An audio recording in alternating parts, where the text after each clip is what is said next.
Traditionally called the jungle, and from which the true sounds of the Celtic support very strongly come. But we decided to look firstly at a man who's a faithful and loyal servant at Tannadice. He's been an ever-present in the team this season. He's not the kind of man who suffers injury. He recovers very quickly, has recovered from serious injuries in the past and played on. A man who is playing a very special game today. A nice spring in the step of Paul Hegarty, playing in his 350th full game for Dundee United, a marvellous record, very consistent performer, and long will I remember him scoring one of the greatest goals seen at Parkhead in actual fact. He was signed from Hamilton and he was a striker, although he's changed now, and I remember him really letting go at a ball from just under the commentary position, a full 35 yards, rattled into the back of the net. So he's capable of doing that, and a lot of European teams understand him, not just as a defender, but as a very good attacker. Well, last week we had a general practitioner refereeing the game. This week we have a pathologist, no less, Andrew Waddle. Next week, Dr. Kildare.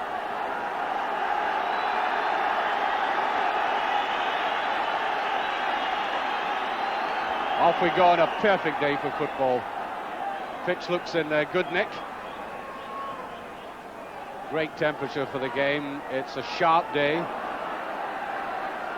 Dundee United, of course, with this excellent record, very eager to maintain it.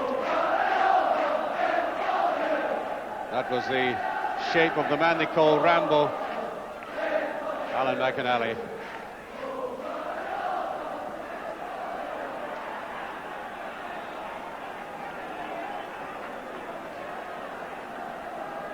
Danny McGrain. Last time I saw him at Parkhead against St Mirren, he was quite superb. Malpas seemed to lose touch with the ball, but picked up by Tommy Burns. To McStay, who scored that quite brilliant goal at Motherwell last week. There's McInally, striving very hard to get a regular place in the Celtic side in Paul Sturrock. Couldn't bring that down. David Neri on to Johnson. He's onside. Oh, a good effort. McInally couldn't quite get the ball properly under control.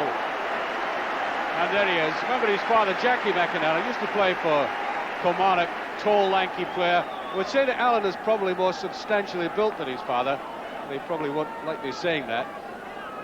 The father, I mean. Redford to Mill. Well, that was a very snappy shot indeed. Yes, a good effort. Celtic goalkeeper not greatly troubled by it, but it's about as good as Mill could manage.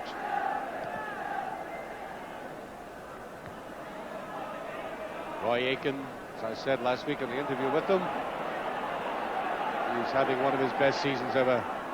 Redford tried to knock it back and almost gets there. Good play by United again. Now, too straight, too obvious, too fast.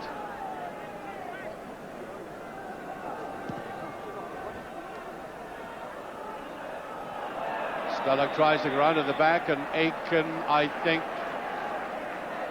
no, McGugan, in fact, it was McGugan who was fouled. Paul McGugan. And that was rather silly ball there to put forward. Oh, a nice move by Maurice Malpas. Great play though by Aitken. Equal of it. Well, that's deft and subtle play by Malpas. Shuffling one way or the other. The Celtic defence always fearful of a pass to either side, and he took advantage right through the gap. Aitken covering him off. Oh, that's in. Yes. The simplest of goals by Dundee United. David Dodds scores his first goal of the season. First goal in the Premier Division, and Dundee United are 1-up. 6 minutes. Little knot of Dundee United supporters. The lad doing the jig there in the middle. No wonder. I mean, it looked as if it was a goalkeeper's ball all the way. The Celtic defence rather transfixed. The goalkeeper injured in the process of going down, and that ball trickled over, although Dodds, in all honesty, could have bust the net with it if he'd wished.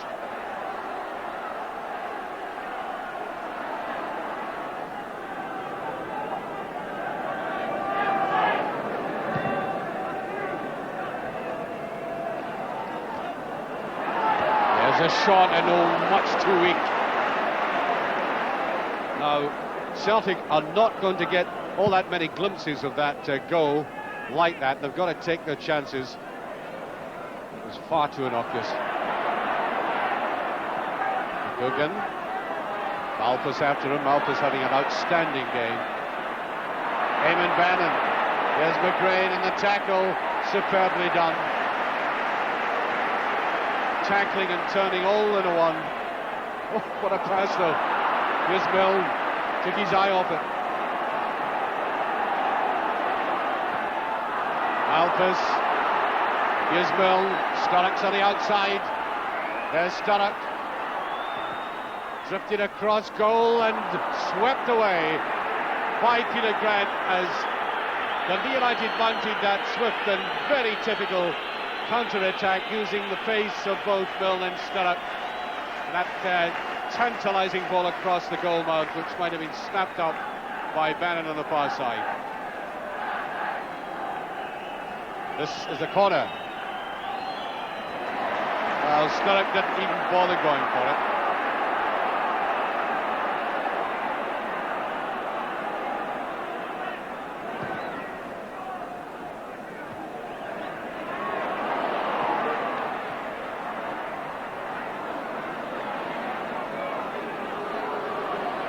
Johnson took up good position.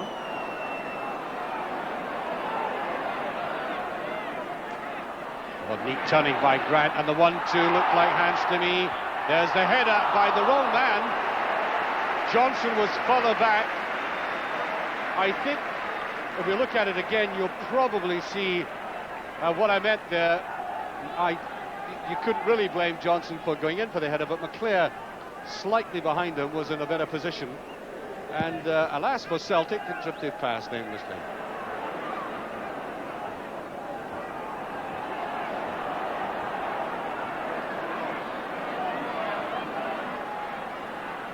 Sturrock. Grant came all the way with Sturrock.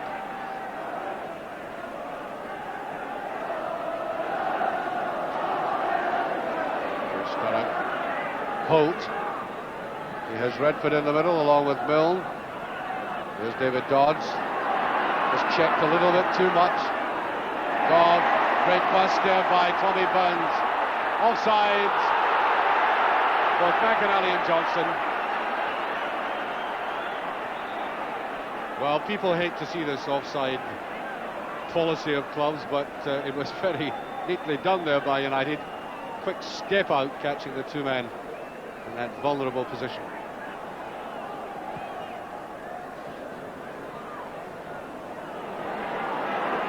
Redford couldn't bring it under control, but they get the corner kick. And that sudden menace by United. Mixture of pace and the distribution of players up front.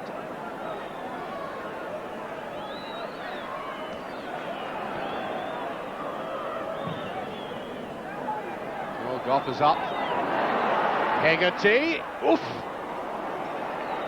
Certainly beat the outstretched hand of the goalkeeper, but judging by the attitude of Tommy Burns, he didn't need to lunge out, so I think the angle was always going away from goal. 3 minutes to half-time. Such a vital period of the game for any team, and I think particularly now for Celtic, churning by that goal, wanting to pick themselves and the supporters up, get some noise going. There's Eamon Bannon streaking after that. He's still there with a chance, and he's done it. It's the second goal. Right through one of these gaps, which I said have been suddenly appearing in the Celtic side. Looked as if he might lose possession. Got his way forward, slightly stumbling, and then there it was, an empty goal net. And just before half-time, 3 minutes to go in fact, United find themselves 2 up.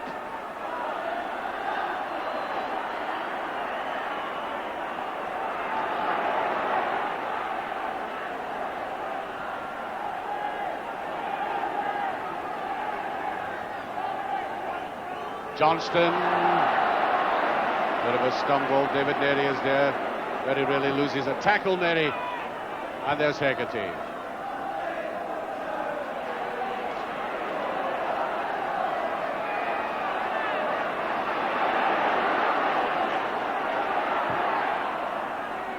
Dodds can't quite get rid of it. McLeod fighting his way forward. Buns drags Mill with them. Whipped away there, this time by John Holt, and there's Redford. And when United get out of trouble, they calm things down, stroke the ball about. Here's Johnston.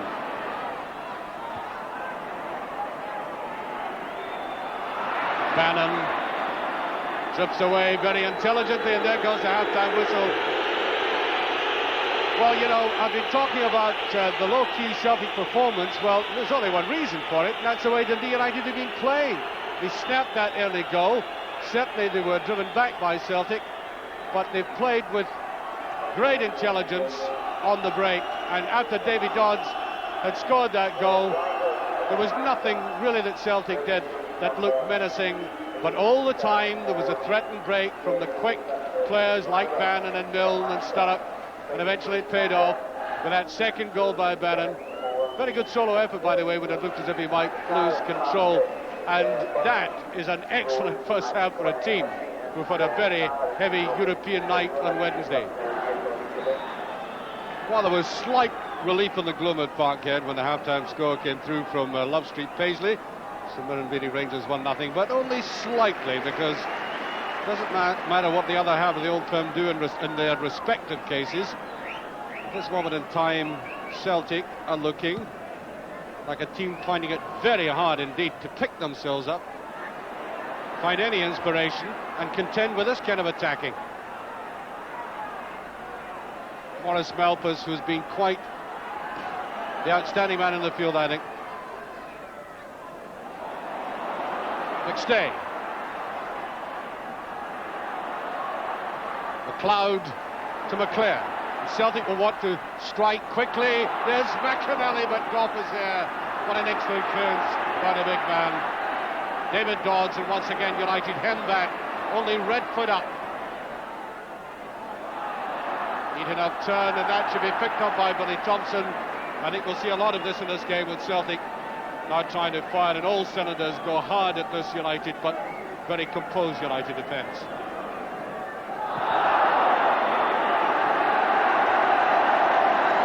Redford is booked. Now, that comes about really as a result of persistence. He's been doing it throughout the match. He's had about 6 fouls against him.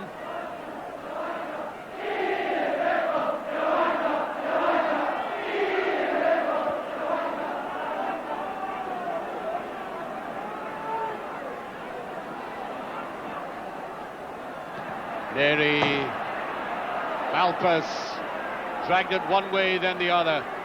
United pivoting round Malpas today. Bannon dragging it right to the line and gets a corner.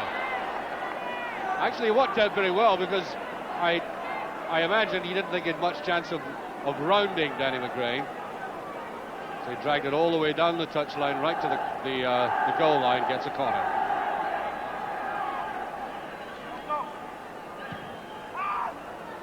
Here's Milne. It's a chip. Well, neatly done by Milne.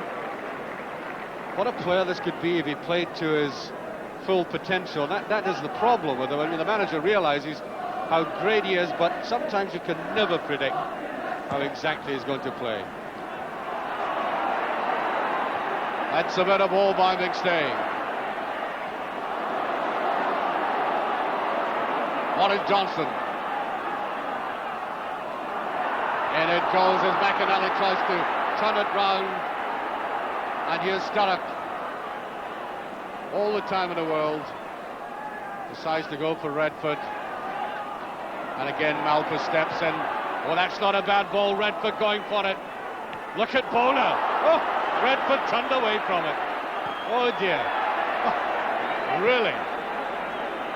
If ever that was a case of a player who should keep his eyes on the ball and not kind of shrink away for a tackle, it was that, because the goalkeeper was really caught wrong-footed. Goff. Milne, great tackle again by Burns.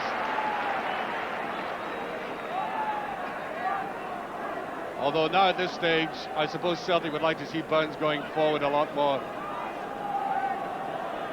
Hill looks for a 1-2, doesn't quite come as Goff came forward. Well, that's a free kick, surely. And Aiken is being booked.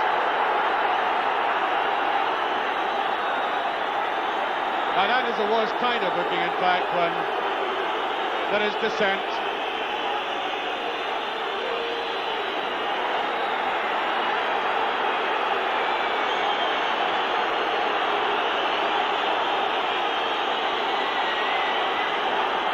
You know, players are never going to win an argument with the referee.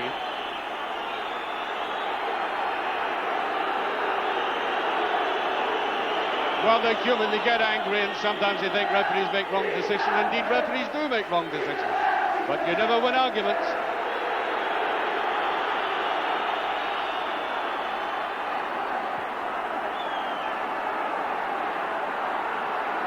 Here's Grant.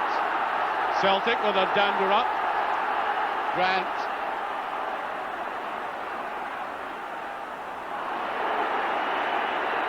Holt, oh, he did that very neatly, Holt. Superb play. False Sturrock. Down it goes, it's the race is on, and Aiken will win that one. Redford had no relish to get after that.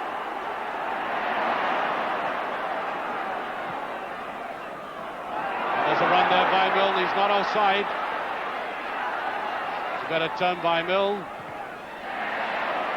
He's got nothing out of Burns at all, except the corner kick on that occasion.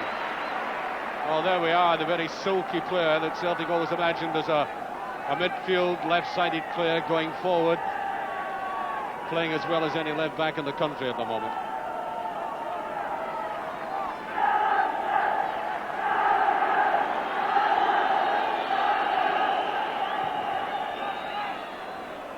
The challenges, David Dodd gets a shot in, right through the tunnel. A good shot by Dodds, quick, prodded at it, had a bit of pace, but far too straight.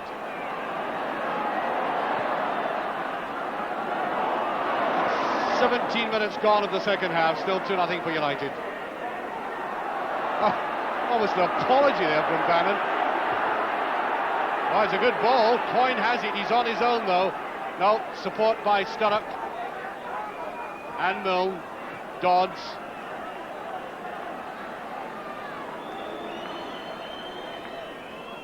Malpas caught in possession. That was very loose.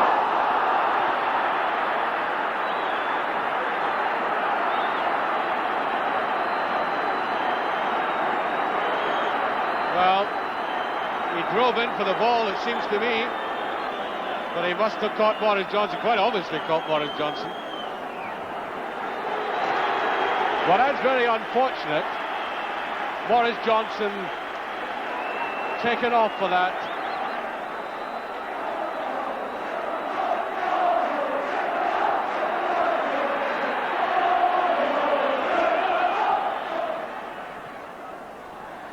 There's McStay's first touch and away by Dodds. Oh, that's Tooney, great interception. Bannon comes in. Malpass. Here's Bannon. Round the side. Chalmers. David Neary. Malpass. Oh, the referee waving play on. I don't know what Malpass was appealing for. Forward goes McStay. Free kick. Booking two. Surely.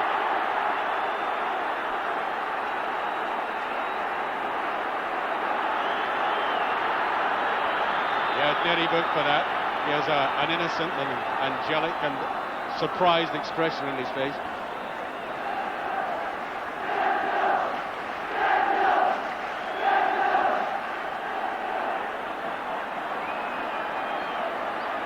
Martin McLeod could bring Celtic alive with us, he doesn't.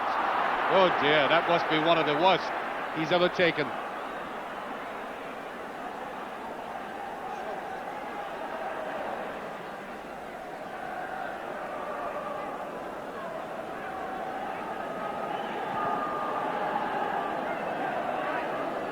Sturrock. Slight misjudgment on it. Chalmers. There's David Neri. Bannon. Flicks it clear. And the safety pass.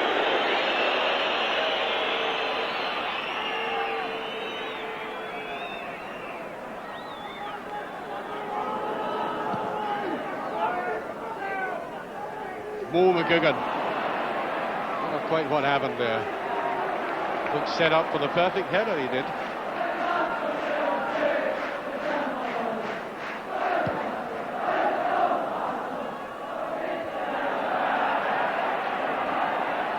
That's better by McGugan because Milne would have taken him, I think, on speed. McGugan and Sturrock, they play safe. I must say I was quite impressed, in fact very impressed by his performance in Madrid away from home against Atletico Madrid. Night of tension for him, his European debut, and he remained utterly calm the 3 days we were out there. Sturrock. Milne with his favourite little shuttle. There's Bannon, it's a great goal by Bannon. Number 3. Oh yes. Not sure how many goals he scores with his head, but the way that was drifted across to him, he was in a perfect position and he decided to really bullet it and give Celtic goalkeeper no chance, and that's exactly what happened, and Celtic simply have no answer to this Dundee United performance. Back goes the defence, in goes Malpas yet again. Well, I think Celtic may get the free kick for that. Malpas, who was doing a business studies course, is obviously an intelligent young man. It shows in his football, applies himself well, good vision. Had a marvellous game for Scotland in Cardiff, and the pressure was really on.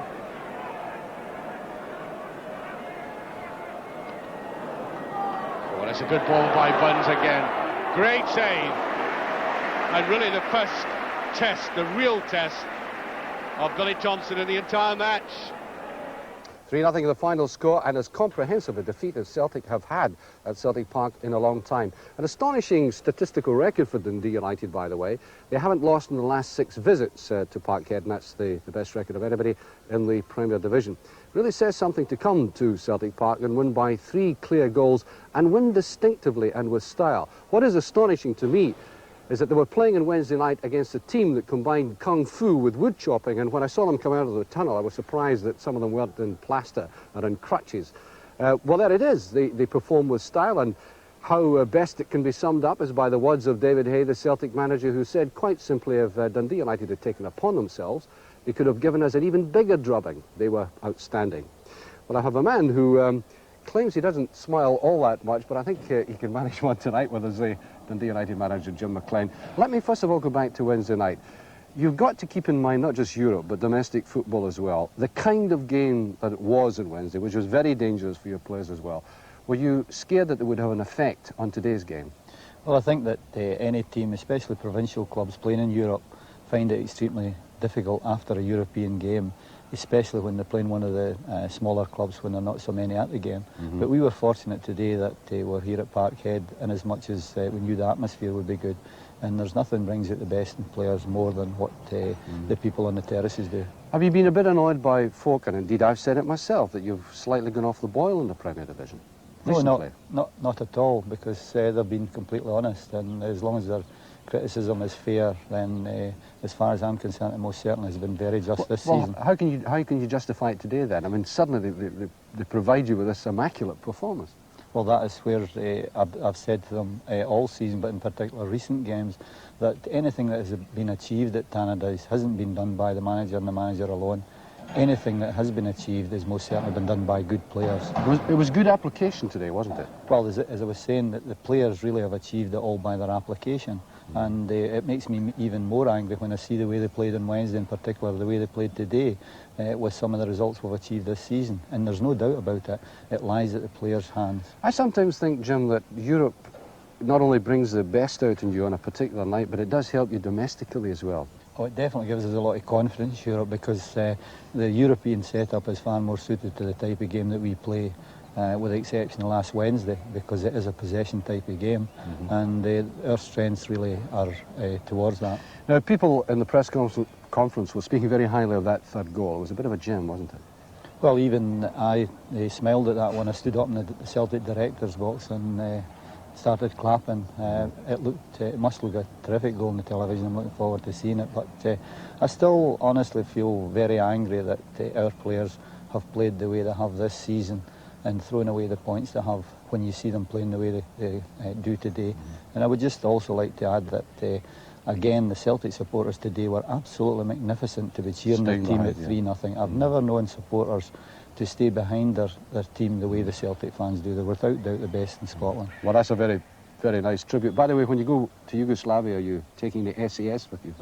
No, I was thinking of taking you, actually, because we're needing some minders. I don't think they could afford me as a minder.